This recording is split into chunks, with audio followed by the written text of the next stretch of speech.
दिल्ली के किसी छोटे से क्षेत्र में एक ऋतिक नाम का लड़का रहता था। वह लड़का अपने मां से बहुत ही प्यार किया करता था। उसके घर में बस 3 लोग थे, एक पिता, एक मां और एक खुद ऋतिक। समय बीतता रहा। एक दिन ऋतिक की मां की तबीयत खराब हो जाती है। उसकी मां हॉस्पिटल जाती है, लेकिन वह जिंदा घर नहीं आ पाती है। इससे ऋतिक अंदर से बहुत टूट जाता है। वह कुछ खाता भी नहीं था। ऋतिक के पिता ऋतिक को राजस्थान के एक छोटे से गांव लेकर आए, जहां पर ऋतिक की दादी रहती थी। ऋतिक अब अपनी दादी के साथ रहने लगता है। वहीं उसके पिता फिर से दिल्ली चले जाते हैं। ऋतिक जानना चाहता था कि उसकी मां क्यों मर गई। समय बीता रहता है। अब ऋतिक करीब 16 साल को हो गया था। अभी वह कक्षा 10 की पढ़ाई कर रहा था। चूंकि ऋतिक गांव से पढ़ाई कर रहा था, तो उसे अभी कुछ ज्यादा ज्ञान नहीं होता है। लेकिन एक दिन उसे पता चलता है कि डॉक्टर भगवान होते हैं। वह किसी भी बीमार को ठीक कर सकते हैं। अब ऋतिक के मन में यह बात बैठ गई। अब वह पढ़ाई करके डॉक्टर बनना चाहता है। वह इस बात को अपनी दादी से कहता है और दादी यह बात ऋतिक के पिता से बताती है।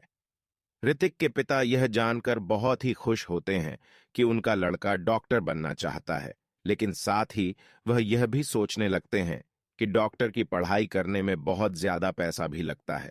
इतने सारे पैसे कहां से आएंगे? ऋतिक अपने पिता को इस समस्या का हल बताता है। वह कहता है, पिताजी, अगर मैंने अच्छे से 10 और 12 की पढ़ाई कर ली तो मैं एक अच्छे सरकारी कॉलेज में फ्री में पढ़ सकता हूं। पर इसके लिए मुझे अभी अपने गांव को छोड़कर किसी शहर में जाकर पढ़ाई करना होगा। ये बातें सुनकर ऋतिक के पिता कहते हैं, बेटा, इसके लिए मैं अपनी सारी जमीन गिरवी रख दूंगा। ऋतिक के पिता दिल्ली से गांव आते हैं, अपनी सारी जमीन को गिरवी रख देते हैं। इसके बाद वह ऋतिक को शहर भेज देते हैं। ऋतिक पहली बार शहर आया हुआ होता है। यहां पर वह कई तरह की चीज और स्टाइल को देखता है, जिसको देखकर वह अपने मुख्य लक्ष्य से भटक जाता है। अब उसे पढ़ाई करने में मन नहीं लगता था। तभी उसकी दोस्ती एक लड़की से हो जाती है। वह उस लड़की को ही अपना जीवन मान लेता है। इस तरह से समय गुजरता जाता है। एक दिन ऋतिक के पिता का फोन आता है। ऋतिक के पिता बोलते हैं, बेटा तुम कैसे हो? ऋतिक कहता है कि मैं ठीक हूं। इसके बाद ऋतिक के पिता पूछते हैं, बेटा पढ़ाई कैसी चल रही है? इस पर वह झूठ बोलता है और कहता है, बहुत अच्छी चल रही है। उसकी कक्षा 10 का परिणाम आता है, जिसमें वह फेल हो गया था। यह देखकर वह अंदर से काफी उदास होता है। लेकिन उसकी उदासी तब बढ़ जाती है जब उसकी वही दोस्त उससे दोस्ती को खत्म करना चाहती थी, जिसके लिए उसने अपनी पढ़ाई को खराब किया था।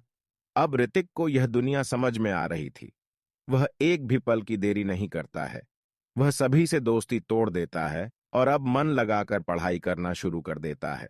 वह अपने पिता को भी अपनी सारी गलती बता देता है। उसके पिता कहते हैं, कोई बात नहीं, पर फिर से तुम ऐसी गलती मत करना है। वह एक दिन में 16 घंटे तक पढ़ता रहता था। समय गुजरता है। वह फिर से कक्षा 10 का परीक्षा देता है।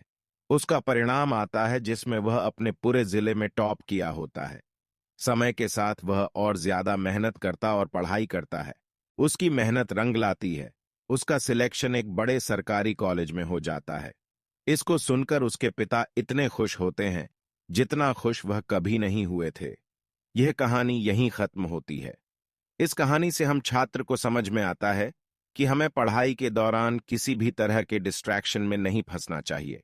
हमें पूरी मेहनत से अपनी पढ़ाई को करना चाहिए।